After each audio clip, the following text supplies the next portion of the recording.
Good morning student. Bhagwati शिक्षा प्रशिक्षण की महाविद्यालय की ऑनलाइन क्लासेज आपकी कई माह से जा रही हैं और चल रही हैं। तो हमारी सेकंड यूनिट कंप्लीट हो चुकी थी। थर्ड यूनिट का लास्ट पॉइंट चल रहा है, वो है संप्रेषण। तो संप्रेषण हम काफी समय से पढ़ रहे हैं। तो संप्रेषण के अर्थ परिभाषा हमने समझ ली थी, कल विचारकों के द्वारा समझ लिया था। और संप्रेषण की आवश्यकता, महत्व, इसकी विशेषताएं, ये सारी चीजों का हम अध्ययन कर चुके हैं। और इसी के साथ में आज हम संप्रेषण की क्या चीज को देखेंगे, हम संप्रेषण के प्रकार देखेंगे। तो संप्रेषण के प्रकार कौन कौन से होते हैं, आप ये तो जानते होंगे। संप्रेषण दो प्रकार का होता है, शाब्दिक अशाब्दिक, लेकिन फिर भी कई आधारों पर संप्रेषण को कई भागों में बांटा गया है। तो आज हम उसके भाग देखेंगे कि कौन कौन से भागों में संप्रेषण को बांटा गया है। तो संप्रेषण को अपन देखते हैं टाइप्स ऑफ कम्युनिकेशन। आपका टॉपिक है, आज का प्रकरण है जो क्या है आपका, टाइप्स ऑफ कम्युनिकेशन, यानी संप्रेषण के प्रकार।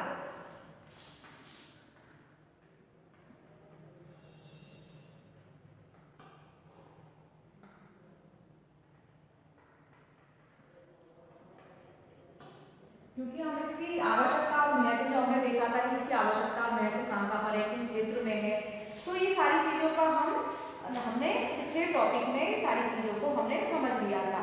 क्योंकि जो संप्रेषण है किससे क्या आता है, आत्मविश्वास आता है, कार्यकुशलता होती है, पारस्परिक सहयोग बढ़ते हैं।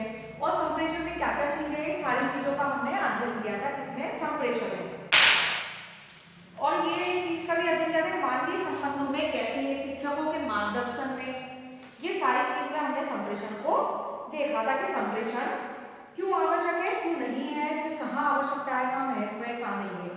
क्योंकि हम सब भी जानते हैं कि मानव एक सामाजिक प्राणी है, तो संप्रेषण बहुत ज्यादा आवश्यक है। अगर संप्रेषण नहीं होगा तो दोनों के बीच में कोई क्रिया नहीं होगी, दोनों के विचारों का आदान प्रदान नहीं होगा, और जो भी तथ्य है और जो महत्व है, जो उसकी भावना है, जो उसकी सोच है, उन चीजों को वो किसी के सामने प्रकट नहीं कर सकता। तो इसलिए अगर उसको कोई चीज प्रकट करनी है, किसी के सामने अपने आप को रखना है, और वो किसी से कुछ कहना चाहता है, अपने विचारों को समझाना चाहता है, तो उसको क्या करना पड़ेगा, उसको संप्रेषण का सहारा लेना पड़ेगा। संप्रेषण उसको करना पड़ेगा, यानी एक से दूसरे को तक अपनी बातों को पहुंचाने के लिए जो सारी चीज होती है वो करता। क्योंकि हमने क्या देखा था, संप्रेषण की प्रक्रिया पढ़ा था। तो संप्रेषण प्रक्रिया में एक तो कौन था, संप्रेषण संदेश वाहक था, माध्यम था, संदेश था, उसके माध्यम में कौन कौन सी भाषा थी, क्या थी, सारी चीजें थी, और एक वो संदेश प्राप्त करता था। तो ये सारी चीजों को हम देख चुके हैं, सारी चीजों का अध्ययन हमने किया है। तो इससे हम ये चीज तो समझ चुके हैं कि संप्रेषण होता क्या है, और संप्रेषण के बिना क्या हो सकता है, क्या नहीं हो सकता है, और जो हमको जो सारी चीजों में उपयोगी है, तो संप्रेषण के बिना हम कुछ नहीं कर सकते, यानी संप्रेषण के बिना मनुष्य अधूरा है, ये है। तो संप्रेषण के प्रकार देखेंगे हम। तो प्रकार में हम देख रहे हैं, यानी संप्रेषण के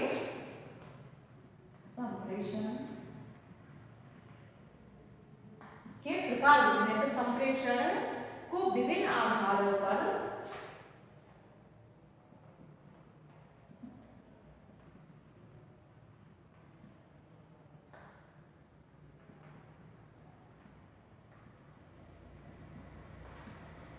बांटा गया है। अब कौन कौन से आधार है उसका हम अध्ययन करेंगे।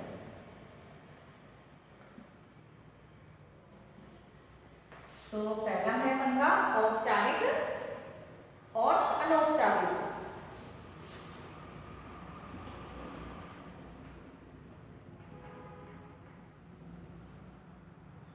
और अनौपचारिक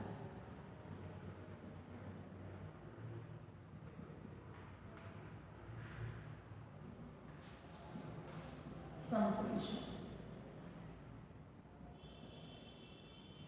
ठीक है, एक तो ये हो गया। अब दूसरा है शाब्दिक और अशाब्दिक।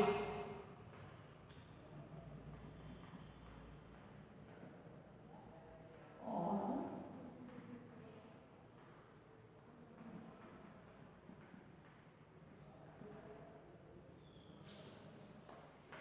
संप्रेषण,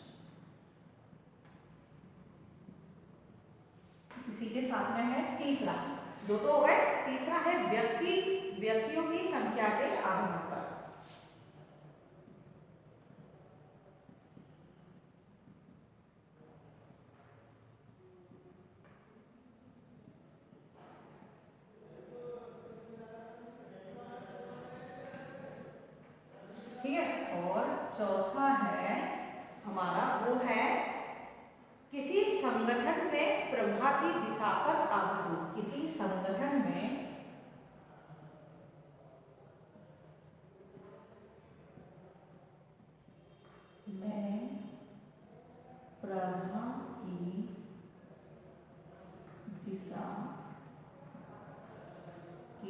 आधार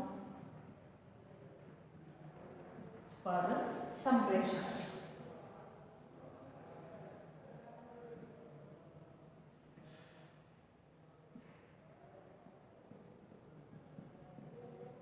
तो हमें ये संप्रेषण कितने हो गए? विभिन्न आधारों पर 4 हो गए। अब चारों में क्या है, हम चारों को देखेंगे। तो चारों जो आधार है, औपचारिक एक अनौपचारिक। अब इन दोनों में क्या है?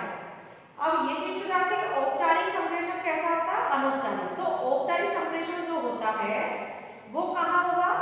सुव्यवस्थित वातावरण में पूर्व निर्धारित उद्देश्यों को प्राप्त करने के लिए होता है। यानी औपचारिक जो होगा, जिसकी सीमा, कहते हैं ना औपचारिक शिक्षा की सीमा निश्चित हो, उद्देश्य निश्चित हो, स्थान निश्चित हो, तो वो होता है औपचारिक। और अनौपचारिक कौन सा होता है? जिसका कोई समय निश्चित ना हो, जिसकी स्थान निश्चित ना हो, इसका मतलब कोई भी चीज निश्चित ना हो लेकिन फिर भी संप्रेषण हो। तो इसमें औपचारिक जो होता है, तो ये औपचारिक संप्रेषण क्या है? पहले हम औपचारिक को समझ लेते हैं कि औपचारिक क्या संप्रेषण क्या है। तो औपचारिक संप्रेषण का प्रभाव सुव्यवस्थित वातावरण में पूर्व निर्धारित उद्देश्यों को प्राप्त करने के लिए होता है। इस सुव्यवस्थित वातावरण के अपने नियम और कायदे कानून होते हैं, ठीक है। और जैसे उदाहरण के लिए कक्षा कक्ष स्थिति में कुछ नियम होते हैं जिनका अनुसरण हर विद्यार्थी और शिक्षक को करना होता है, जैसे कि समय सारणी। इस प्रकार के संप्रेषण में विभिन्न प्रकार की औपचारिकता को निभाना होता है।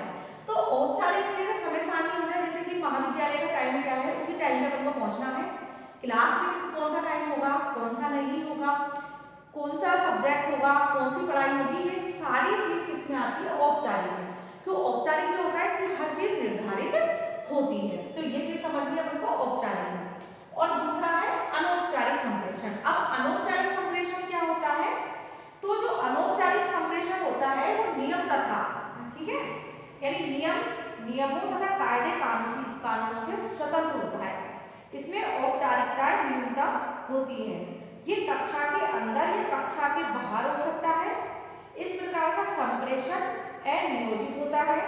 इस प्रकार के संप्रेषण घटनात्मक रूप से होते हैं और विद्यार्थी अध्यापक कई बातों पर बहस अनौपचारिक वातावरण में करते हैं।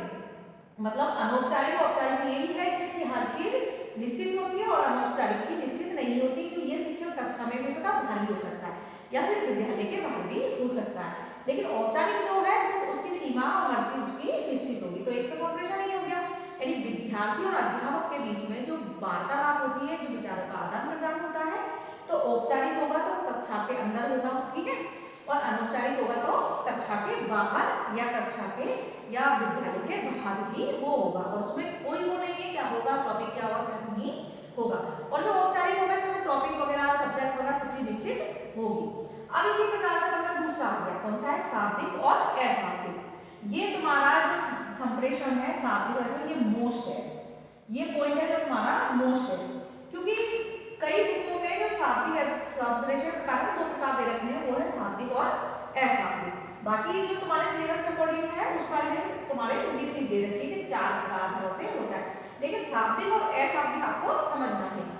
तो शाब्दिक से आप ये जानते हैं कि ये वह संप्रेषण है जो शब्दों के माध्यम से दिया जाता है।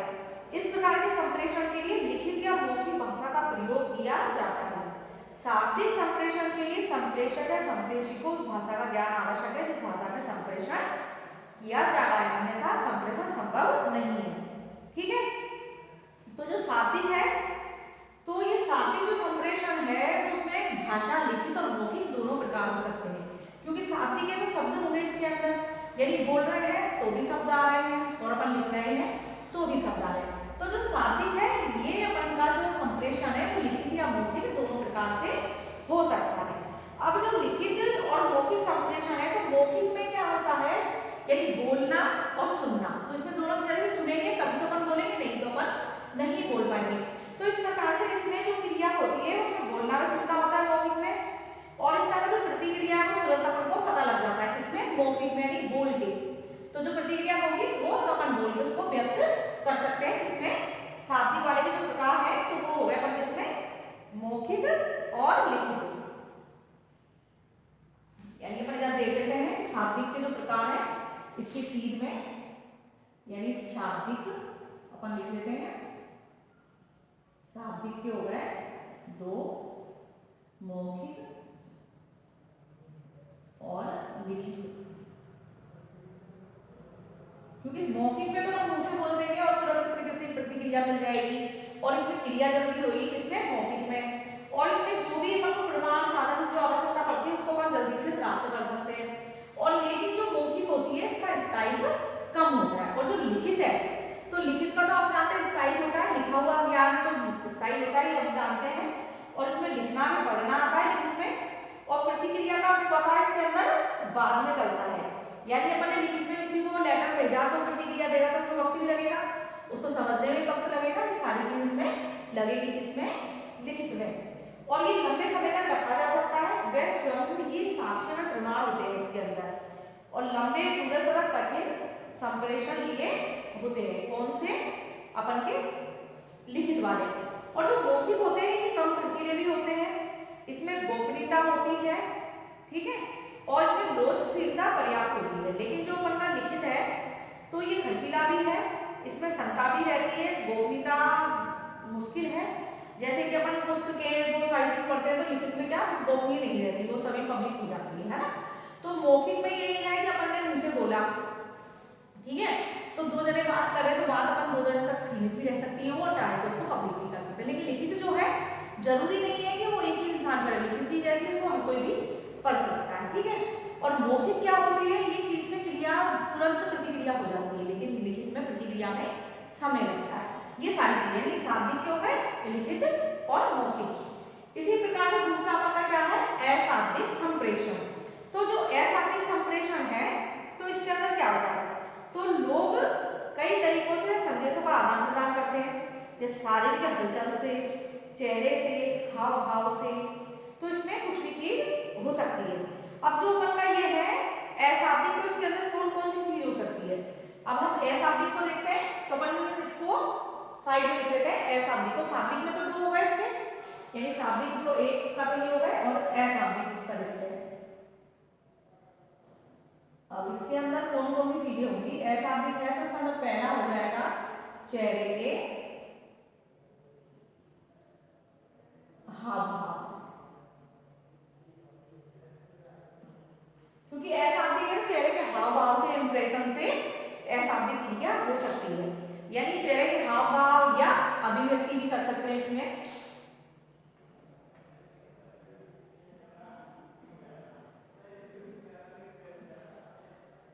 क्योंकि जो अशाब्दिक है तो इसमें चेहरे के हाव भाव या अभिव्यक्ति कैसे है, क्योंकि इसमें शब्द नहीं है, इसको बिना बोले भी बताया जा सकता है। और जो चेहरा होता है, जैसे हम गुस्से की उसमें देखते हैं तो समझ में आ जाता है कि अगला इंसान जो है, सामने जो है वो बहुत गुस्से में है, तो चेहरे के हाव भाव समझ में आ जाएगा।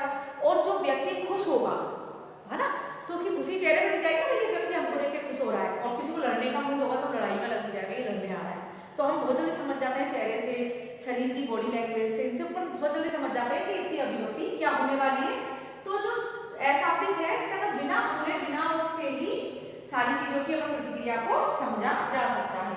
और दूसरा है इसमें शारीरिक भाषा, यानी शारीरिक भाषा, यानी कहते हैं ना बॉडी लैंग्वेज, इंसान की जो शरीर होता है वो बोलता है, कैसे बोलता है तो इसको हम समझते हैं। तो शारीरिक भाषा जैसे कि अपन देखते हैं कि एक्टर्स होते हैं, कोई राजनेता होते हैं, जैसे धार्मिक नेता होते हैं, अध्यापक होते हैं, तो अपने अपने कार्य क्षेत्र में अपनी अपनी शारीरिक भाषा होती है। हम इस शारीरिक भाषा का प्रयोग श्रोताओं तक संदेश पहुंचाने के लिए करते हैं, किसके लिए, श्रोताओं तक संदेश पहुंचाने के लिए। तो हमारी शारीरिक भाषा हमारी प्रसन्नता, चिंताओं, खुशी, भय, क्रोध, ईर्ष्या, प्यार, सहानुभूति आदि को विभिन्न क्रियाओं के माध्यम से संप्रेषण करती है, कम्युनिकेट होता है। तो कक्षा कक्ष में शारीरिक भाषा का प्रयोग एक अध्यापक बहुत ही प्रभावी ढंग से करता है। कई बार एक भाषणकर्ता अपने भाषण में शारीरिक भाषा ही सहायता से बहुत ही प्रभावी सिद्ध होता है। तो कैसे होता है, और होती है हमारी कौन सी तीसरी, इसमें है आंखों की भाषा।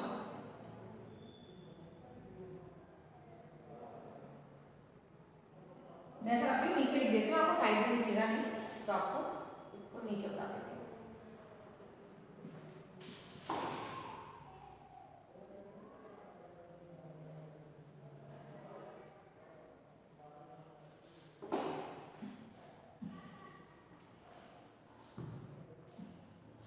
तो शाब्दिक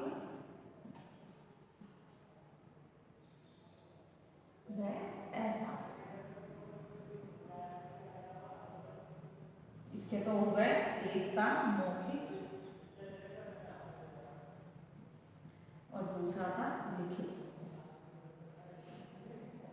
ऐसा देखो हम देखते हैं चेहरे के हाव भाव या अभिव्यक्ति।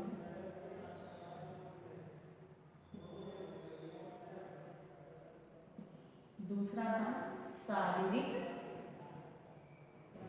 भाषा और मतलब तीसरा है कोड भाषा। अब कोड भाषा कैसी होती है ये मैं पॉइंट आपको अब समझाती हूँ। कोड भाषा है ना तीसरा, सारी भाषा हमने समझ लिया। अब कोड भाषा कौन सी होती है? तो कोड भाषा जो है जो मुख्य रूप से इसमें होती है बहरे व गूंगे व्यक्तियों के लिए, बहरे व गूंगे व्यक्तियों के लिए। आपने देखा होगा ना कोड भाषा जैसे कि भेड़े होंगे और वह होते हैं तो कोड भाषा समझते हैं। अब मतलब उनको बोलना नहीं आता, सुनना नहीं आता, कैसे बोलेंगे? तो वो क्या करेंगे कि जैसे कि आप भी जानते हो कैसे समझते हैं, तो इशारों में समझते हैं, उनके हाथों की प्रक्रिया चलती है, विभिन्न विभिन्न भाव मुद्राएं होती हैं। तो ऐसे व्यक्तियों के मैंने समाचार वगैरह भी देखे हैं, तो वो सब सारी चीज किसमें होती है? कोड भाषा में। तो जो कोड भाषा होती है तो ये बहरे व गूंगे व्यक्तियों के काम आती है। कैसे आती है? कभी कभी आपने देखा होगा कई इशारों में से भाव मुद्राएं होती है, वो अपने आप समझ जाते हैं कि मतलब उन्हें इशारे करते हैं, हाथ उंगली ऐसे चलते, उंगलियां चलती है, हाथ चलते हैं, ऐसे चलते रहते हैं उनके, तो वो फट से समझ जाते हैं। तो ये उनकी खुद की कोड भाषा होती है, लेकिन वो उनके लिए होती है। ठीक है, इसी प्रकार से उनका चौथा है आंखों पर भाषा। आंखों पर भाषा। अब आंखों की लैंग्वेज आपको मालूम ही होगा कि आंखों पर भाषा कैसे होती है। आंखें कहते हैं ना व्यक्ति की सारी चीजें आंखों के माध्यम से समझी जा सकती है। तो आंखें बहुत महत्वपूर्ण होती है। आंखों की भाषा भी सार्वभौमिक होती है तथा विश्व के सभी समाजों और संस्कृतियों में यह है सामान्य एक जैसी होती है। जैसे आंख से आंख का संपर्क संप्रेषण को बहुत ही प्रभावी बना देता है। कक्षा में भी अध्यापक विद्यार्थियों के साथ आंखों की भाषा की सहायता से अंतर्क्रिया करता है। इस प्रकार विद्यार्थियों की आंखों की भाषा अध्यापक को पृष्ठपोषण प्रतिपुष्टि प्रदान करती है। जैसे कि आपने आपको पूछा कि जैसे कि बच्चों को सारे समझ में आता है, जैसे कि ये हो गया ऐसे करके अपने सारे में कर देते हैं, तो वो समझ जाते हैं कि हाँ कि अध्यापक क्या पूछना चाहते हैं। वो कहते हैं मुंडी ला देंगे तो भी पता लग जाएगा। तो आंखों से या हाँ कर देना, यानी आंखें ऐसी चीज होती है कि व्यक्ति समझ जाता है। कहते हैं ना कि मैंने तेरी आंखों में पढ़ लिया था, मैंने आंखों में देख लिया था कि क्या चल रहा था। अब हम कई बार कहते हैं ना ऐसे बोलते हैं, तो वो आंखों की भाषा होती है। तो अगर वो समझ शाब्दिक में हो गई, मौखिक और लिखित, यानी मुंह से बोलकर और या फिर लिखकर, ये दोनों चीज हो गई। इन दोनों चीजों को था। और मैंने अशाब्दिक में देखा तो चेहरे के हाव भाव अभिव्यक्ति हो गई कि चेहरे के कैसे कैसे लिए सारी भाषा, कोड भाषा और आंखों की भाषा, ये चीज इसकी हो गई। अब अपना आया तीसरा पॉइंट, वो है व्यक्ति की संख्या के आधार पर संप्रेषण। अब व्यक्तियों की संख्या के आधार पर कैसे होगा? तो व्यक्ति के में अपने आएगा जो आएगा एक और एक के बीच, लघु समूह के बीच, पब्लिक के बीच और संरचनात्मक संप्रेषण में। यानी इसमें व्यक्तियों में जो संप्रेषण है व्यक्ति का आधार पर, तो ये अंतर इसके अंदर आएगा, एक तो एक से एक के बीच में, ठीक है, और ये अपना एक से एक के बीच में आ गया ना, यानी एक से एक जो व्यक्ति यानी एक और एक के बीच संप्रेषण है ना। एक, उसको मैं दूसरे तरीके से लिख देती हूँ, एक और एक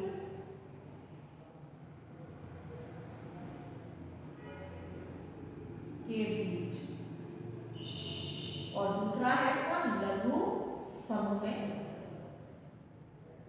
और तीसरा है पब्लिक में, और चौथा है संस्थागत या संगठन, संस्थागत या संगठनात्मक। समझ में आ गया? यानी जो व्यक्तियों की संख्या के आधार पर संप्रेषण है वो एक और एक के बीच है, लघु समूह है, पब्लिक है, संस्थागत या समूहनात्मक है। तो जो अपन का जो एक और एक के बीच संप्रेषण है, तो इस प्रकार की स्थिति में केवल दो ही व्यक्ति होते हैं, एक प्रेषक और दूसरा प्राप्तकर्ता, यानी एक तो होता है सेंडर, दूसरा होता है रिसीवर। जैसे हमारा भाई, पिता या फिर दोस्त, यानी दो व्यक्ति में मतलब दोस्त दोस्त में हो गया ना, जैसे मेरा दोस्त कोई है तो उसमें बीच में हो गया, तो एक और एक के बीच हो गया संप्रेषण। ठीक है, अब दूसरा जो है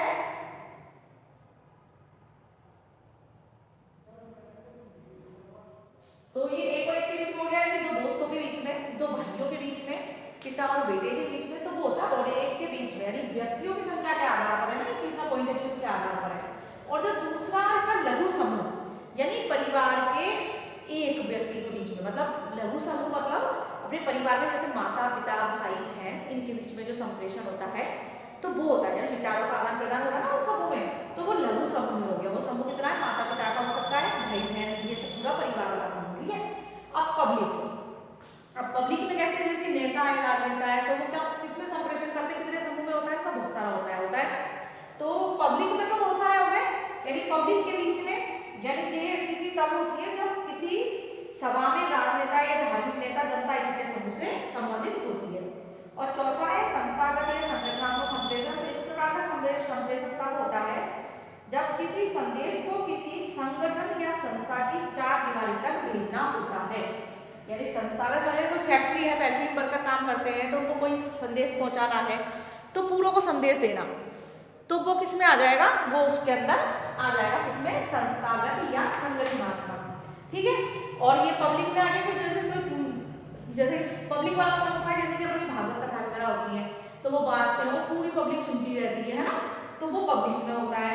और ये चीजें होता है जैसे कोई फैक्ट्री हो गई, सरकारी दफ्तर हो गए, स्कूल कॉलेज सूचित किया जाना। ठीक है, तो संस्थागत कॉलेज महाविद्यालय को सूचना दे दी कि सभी बच्चों को इकट्ठा कर लिया जाता है, फिर उनको सूचना दिया जाती है, तो वो ये चीज हो गई।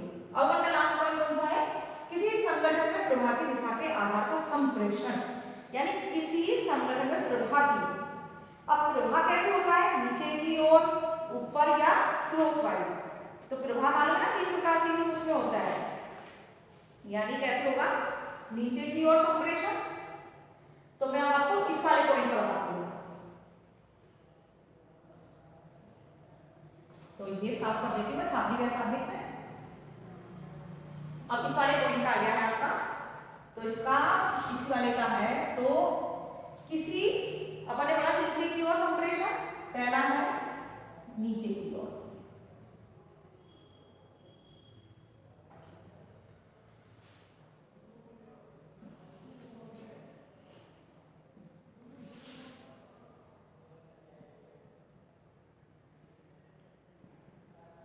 ठीक है, दूसरा है ऊपर की ओर, ये समझने की चीज है,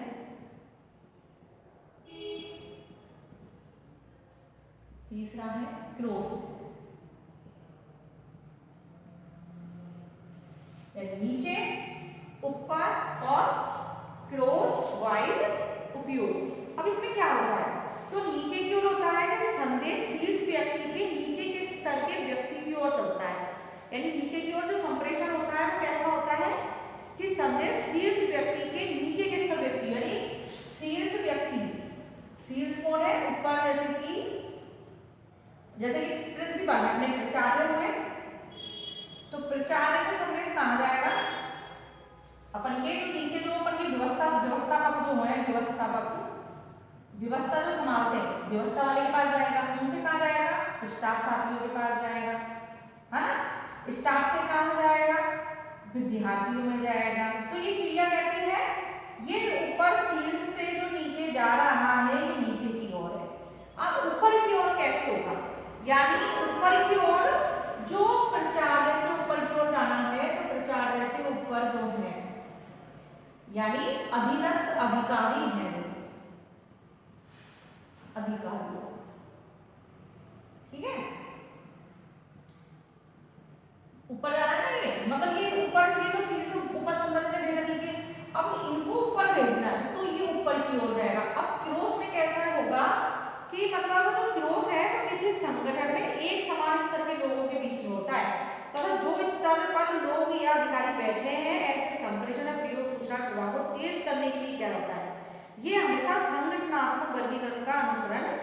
नहीं करता।